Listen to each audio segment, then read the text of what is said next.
The following program is produced by Project Bait and does not reflect the views of this station.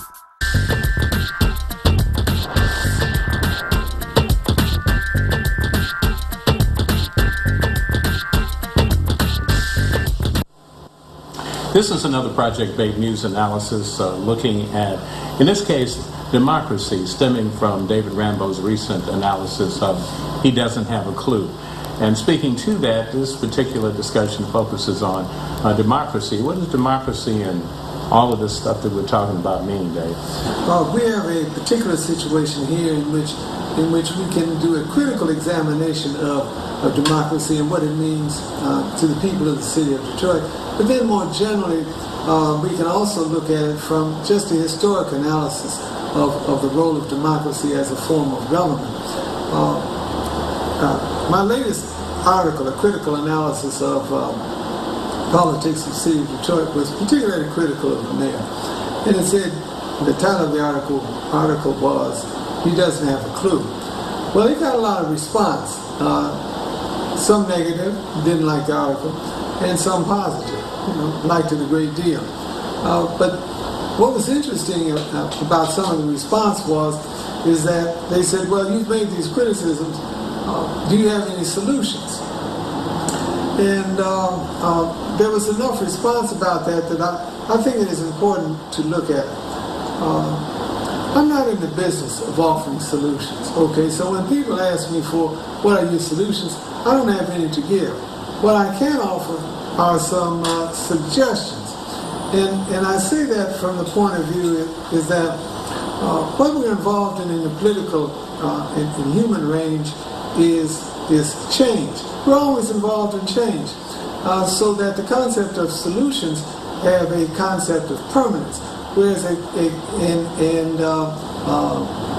an authoritarian perspective, I've got the answers.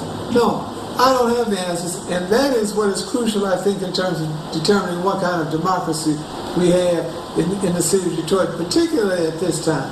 And what I suggest is that we need a government of urban unity, in which the people, the voters particularly, but the people are brought into the governmental and power process on the basis of direct democracy. And that is that the quote-unquote leader, in this case the mayor and the city council, will go to the people and get their solutions or suggestions, and then move to implement what the people say based on direct democracy. For the most important reason is because whatever burdens or whatever injuries are suffered are not suffered by those who hold elective office. They are suffered by what I call the urban peasantry.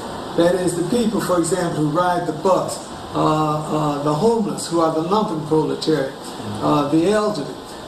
They're the ones who suffer. So that if you are going to be one of those who are going to, and clearly are suffering by what is happening in the city, then you have, in my judgment, a right to participate directly in the decision-making process. Dave, that is really, I won't even say advanced thing, it's just logical in terms of where we are, in terms of an evolution. Because at every stage of government, we're trying to evolve in terms of how we interact. And it's interesting that in the last charter, not this one, there were a series of mini units that would be created. I think 80 people from around the city who would give suggestions. They would not be paid, but they would reflect the constituents in the general area, that they would be involved, and that's the city council and the mayor would have to relate to them. That was built in, and then it was struck down. Well, I think it comes not only from the idea of building it in, but a recognition by those who are elected. For example, in terms of what we may have this year is debates by the two candidates. I suggest that is not the way democracy, particularly now, and particularly for our people, should be operated. We have at least 3 other living forms. Okay, we have Kilpatrick and Archer and Copper. Plus we have the 2 candidates now. And their history covers at least 20 years from the past and projected another 8 years in the future. So then I suggest that we should have them all there, because if we want to get at some kind of, quote, truth and some kind of, quote, solution, unquote, we should do it in a historical perspective rather than an individualistic perspective of just what is happening now and projected for the next 4 years. And then we should do that not only for the mayors, former mayors and the current candidates, but also deputy mayors, chiefs of staff, police chiefs, okay, under all of these candidates and prior living mayors. And only in that regard will I think that the people, the masses, our electorate, will get a broader historical perspective and frankly a much deeper perspective. Because as you know, politicians individually will get up there and lie and obfuscate, you know, and promise. But if there are people who have been in their position before them, okay, who know what is going on and have no role in the current situation, they will know if they are up on stage that somebody is there who knows a bit of truth. And more than that, it will take it away from being the individual glorified, either our current mayor or the one that's coming up, to having them as a group and accountable to the people. It is not the mayor that is important, it is the historical process that is important that the people need to know. If you want to find out more about this program, then reach us on our website at projectbait.blackgold.net. That's projectbait.blackgold.net, and you can reach us on youtube.com, Project Bait, and hit the search button, and we'll be there. We thank you for joining us on this edition of For My People. When I'm riding the D-Dot buses or going through the halls of the Detroit Public Library, people frequently walk up to me and give me their feedback about For My People. But if you don't see me or some of our other hosts on the streets, you can still send us your feedback.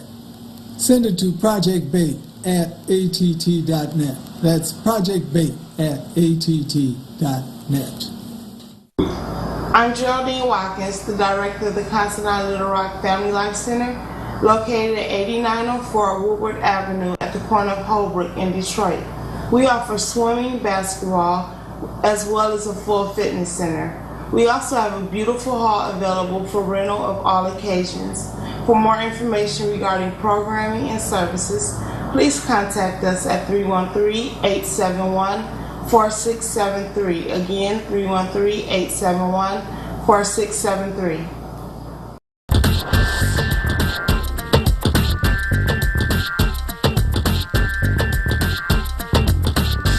The preceding program was produced by Project Bait and does not reflect the views of this station.